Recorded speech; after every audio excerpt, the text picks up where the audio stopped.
যেরকম ভাবে শুকিয়ে যায়, এইরকম ভাবে আনা সাগরের মধ্যে এমন শুকনা ভাব উঠলো, পানির কোনো চিহ্ন নাই। রাজা পৃথ্বীরাজ চিন্তা করলো, এত পানি গেল কোথায়, এত পানি গেল কোথায়? কোন জায়গার মধ্যে পানি নাই, একমাত্র খাজা গরিবে নওয়াজের কাছে এক লোটা পানি আছে। আল্লাহু আকবার। সবার কাছে পানি নাই, সাগর একদম শূন্য হয়ে গেছে। জানি না আপনারা আজমির শরীফ কেউ গেছেন কিনা। আল্লাহ পাক আমি অধম গুনাহগারকে নিয়েছে, আমি নিজে আনা সাগরের পাড়ে দাঁড়িয়ে উপভোগ করে আসলাম, এবং সেই নদীর পাড়ে দাঁড়িয়ে আনা সাগরের পাড়ে দাঁড়িয়ে আমি অনেক কিছু ভাবনা চিন্তা করলাম যে এখনো যেই পানি, ভাইয়ার আমার, একটা লুটার মধ্যে এই পানিটুকু কিভাবে আসলো, কে পাঠাইলো, কে দিল? এটাই হলো আল্লাহর ওলিদের কারামত। কথা কোন ঠিক কিনা? হিন্দের সুলতান খাজা গরিবে নওয়াজের কারামতের মধ্যে জ্বলন্ত কারামত ছিল এটা। গোটা নদীর পানি, আনা সাগরের পানি, এটা যখন লোটার মধ্যে চলে আসলো, অন্য কোথাও পানি নাই, কিন্তু দেখা যায় খাজা গরিবে নওয়াজের কাছে এক লোটা পানি আছে। এখন দেখা যায় পানি ছাড়া তো কোনো জীব বাঁচতে পারে না, সবাই আসছে খাজা গরিবে নওয়াজের কাছে। যে খাজার জন্য আনা সাগরের পানি বন্ধ করা হয়েছে, এখন দেখা যায় সবাই মিলে হিন্দের সুলতান খাজা গরিবে নওয়াজের কদমে আইসা কয়, হুজুর আমরা তো পানি শূন্য হয়ে আছি, আপনার কাছে কিছু পানি আছে, আমাদেরকে কিছু পানি প্রদান করেন। এটা বলার সঙ্গে সঙ্গে হিন্দের সুলতান খাজা গরিবে নওয়াজ ডাক দিয়ে বললেন, হে আমার ভাইয়েরা, পানি দেওয়ার মালিক আল্লাহ, পানি নেওয়ার মালিক আল্লাহ। যদি বান্দা আল্লাহর প্রতি বিনয়ী হয়, যদি বান্দা আল্লাহর প্রতি দয়াদ্র হয়, যদি আল্লাহর প্রতি যখন ঝুঁকে যাবে, আল্লাহ রাব্বুল আলামিন বান্দাকে রিজিক দিতে কখনো কৃপণতা করে না। কারণ বলুন, রিজিক দেওয়ার মালিক কে? রিজিকের মধ্যে পানি হচ্ছে উত্তম একটা নিয়ামত। কথা কোন ঠিক কিনা? সবকিছু খাবার পরে দেখবেন পানি যতক্ষণ পান না করা হয়, তৃষ্ণা নিবারণ হয় না। কথা বলেন ঠিক কিনা? আপনি যত আইটেমের খাবার খান, আমরা যত আইটেমের খাবার খাই, খাবারের পরে দেখবেন পানি যদি পান না করি, তৃষ্ণা নিবারণ হয় না। যতই কোল্ড ড্রিঙ্কস খান, মজু খান, কোক খান, 7 আপ খান, পেপসি খান, যত ধরনের ঠান্ডা খান, দেখবেন পানির তৃষ্ণা অন্য কিছু দিয়ে পূরণ হয় না। কথা বলেন ঠিক না বেঠিক? 10-20টা আইটেম খাবার খাইলেও 10-20টা আইটেমের খাবার খাওয়ার পরে দেখবেন পানির প্রয়োজন সবারই হয়। কথা কোন ঠিক না বেঠিক? কারণ 10টা লতিফার মধ্যে 4টা লতিফা, বাতাস, খাক বাত, আগুন, পানি, মাটি, বাতাস, এই 4টা জিনিস ছাড়া কোনো আদম বাঁচতে পারে না। কথা বলেন ঠিক না বেঠিক? এই 4 জিনিস ছাড়া কোনো আদম বাঁচতে পারে না। এটা এই 4টা আমাদের দেহের মধ্যে বিরাজমান। কথা কোন ঠিক কিনা?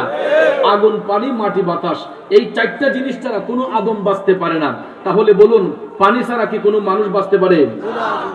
আনা সাগর একদম শুকিয়ে গেল, চতুর্দিক শুকিয়ে গেল, পানির কোনো চিহ্ন নাই। এমন সময় খাজা গরিবে নওয়াজের কাছে এক লোটা পানি।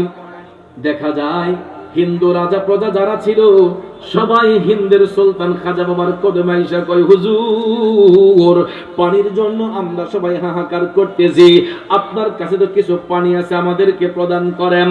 খাজা গরিবে নওয়াজ বলতেছে, আমি প্রদান করব কিভাবে? পানি দেওয়ার মালিক তো আল্লাহ। হুজুর পানি দেওয়ার মালিক আল্লাহ, কিন্তু আপনি যখন এই সাগর থেকে পানি আনলেন, আপনি পানি আনার সাথে সাথে পুরা সাগর শুকিয়ে গেছে, হুজুর আপনি কোনো একটা কিছু করেন। তখন খাজা গরিবে নওয়াজ বললেন, আপনারা সবাই আমার সাথে চলুন।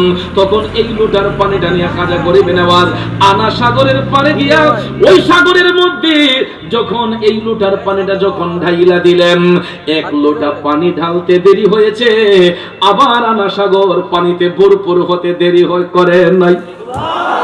আর জোরে জোরে কন্যা সুবহানাল্লাহ। এই জন্য কবি কয়, ওরে নয়নে রাখিব রে খাজা তোমায় পাইলে, নয়নে রাখিব নয়নে নয়নে রাখিব রে খাজা তোমায় পাইলে নয়নে নয়নে রাখিব। ঠিক না বিঠে? আরে হৃদয় সাজাইয়া রাখবো তোমায় শুয়াইয়া, হৃদয় সাজাইয়া রাখবো তোমায় শুয়াইয়া, আর কারোরে শুইতে দিতাম না রে খাজা তোমায় পাইলে নয়নে নয়নে রাখিব, নয়নে নয়নে রাখিব।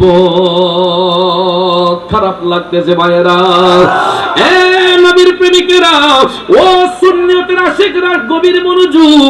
খাজা গরিবে নওয়াজ নিজের জন্য তো নয়, সমগ্র মুসলিম জাহানের জন্য, সমস্ত মানব জাতির জন্য তিনি পানির ব্যবস্থা করার জন্য এক লোটা পানি যখন সাগরের মধ্যে ঢেলে দিলেন, পুরো সাগর আবার পানিতে ভরপুর হয়ে গেছে।